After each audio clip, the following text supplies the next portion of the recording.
اعوذ باللہ من الشیطان الرجیم بسم اللہ الرحمن الرحیم سورہ آل عمران آیت نمبر 68 اس سے پہلے کی آیت میں بیان ہو چکا ہے کہ ابراہیم علیہ السلام جو ہے مسلمان تھے، نہ کہ یہودی تھے نہ نصرانی تھے، یعنی اللہ کے ایک اللہ کے ماننے والے تھے اور مسلمان میں سے تھے، کیونکہ یہ بات لے کے آپس میں جھگڑ رہے تھے عیسائی اور یہودی۔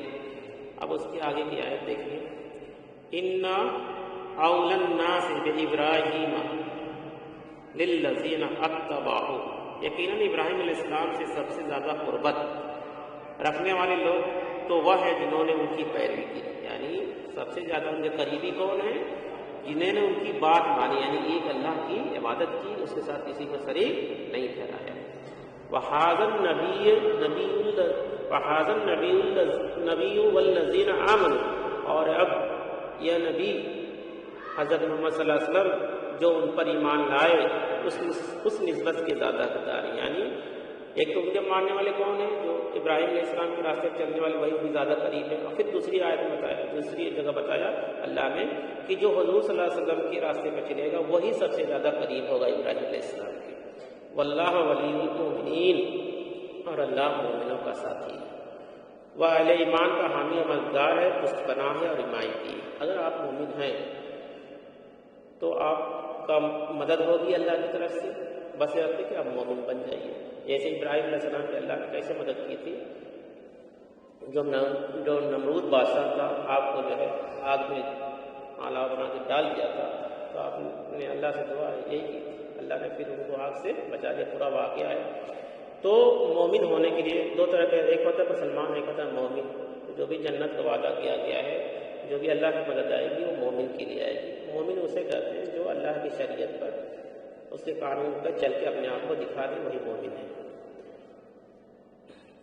وَدَّتْ طَائِفَةٌ مِّنْ أَهْلِ الْكِتَابِ لَوْ يُضِلُّونَكُمْ، اور اہل کتاب کا ایک گروہ وہ آرزومند ہے کہ اے مسلمانوں تمہیں کسی طرح سے گمراہ کر دیں۔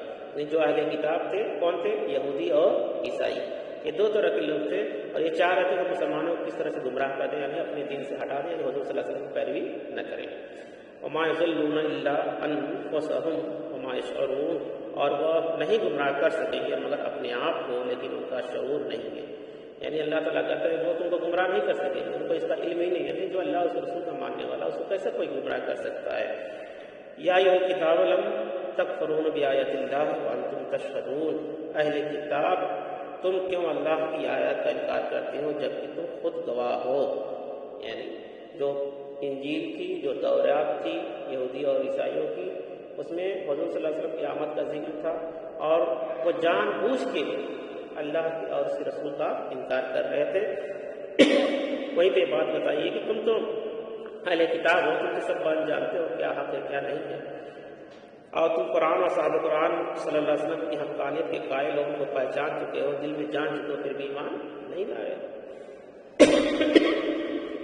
یا ایھا الکتاب لم تلبسوا الحق بالباطل وتکتمون، یا ایھا الکتاب لم تلبسون الحق بالباطل وتکتمون الحق وانتم تعلمون، اہل کتاب، اے اہل کتاب تم حق کے اوپر باطل کا ملمہ چڑھاتے ہو اور حق کو چھپاتے ہو اور جانتے بوجھتے، یعنی عیسائیوں یہودیوں کا کام تھا، وہ حق کو جانتے تھے، سب کچھ جانتے تھے، جان بوجھ کر چھپاتے تھے، اور اس کا طریقہ کیا اختیار کیے تھے؟